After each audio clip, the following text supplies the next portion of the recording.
Katie McCamant first learned about co-housing while studying architecture in Denmark.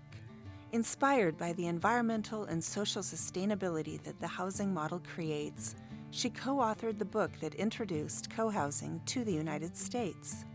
She has been designing and developing co-housing communities ever since.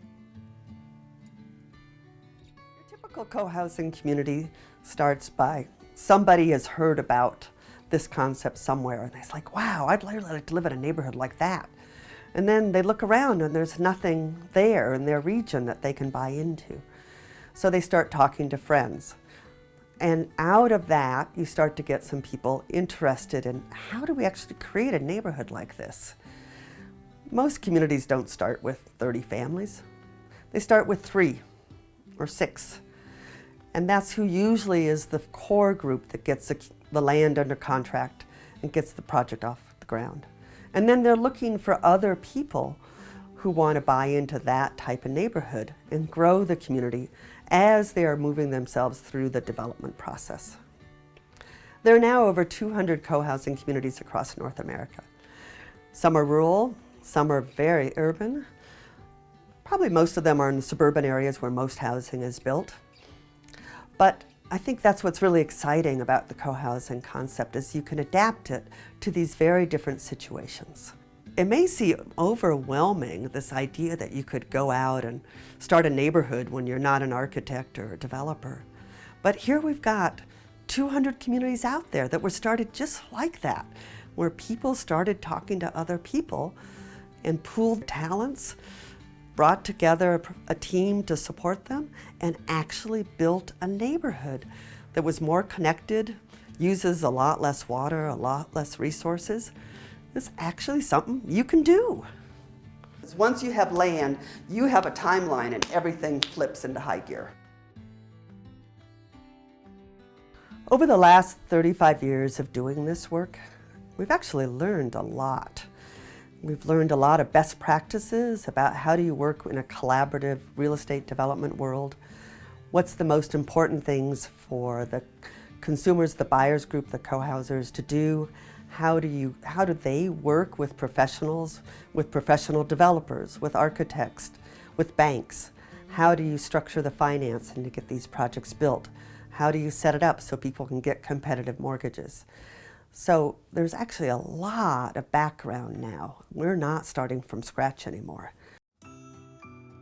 For someone who wants to explore co-housing today, there's actually a lot of resources across the country. There's our books, there's trainings, and there's the Cohousing Association, which has a fabulous website.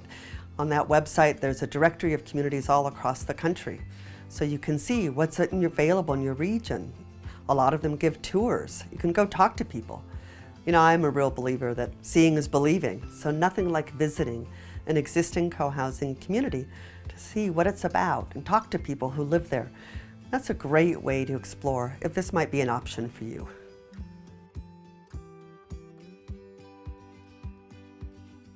The Cohousing Association puts on regular conferences. That's been one of the places where we've really been able to share best practices, where people can network with each other, both people who are informing groups, just getting projects off the ground, as well as those who've lived in co-housing for the last 20 years. So that has really been seminal in bringing together all the lessons learned and helping people plug in to what's available out there already. So that's really my goal with co-housing, is to make it easier for people to connect with their neighbors and to make that available for people of all ages and all incomes. Millennials grew up in a really isolated world of social media, latchkey kids, and I think an increasing number of them are saying, that's not the way I want to raise my kids. How do we create something different? We're seeing a lot of new interest from singles, from young families, and from boomers who are looking to an alternative option as they get older and they want to really set themselves up for successful aging. And one of the really interesting things I've seen is how well these communities hold their value. In fact, I had a commercial appraiser did a study in 2010 where he looked at 5 existing co-housing communities. So this was after the recession and the housing bust. And what we saw was that co-housing tracked along with other types of housing in their neighborhoods over time. But during the soft market, during the downturns, it actually held its value much better than more traditional housing in the surrounding neighborhoods.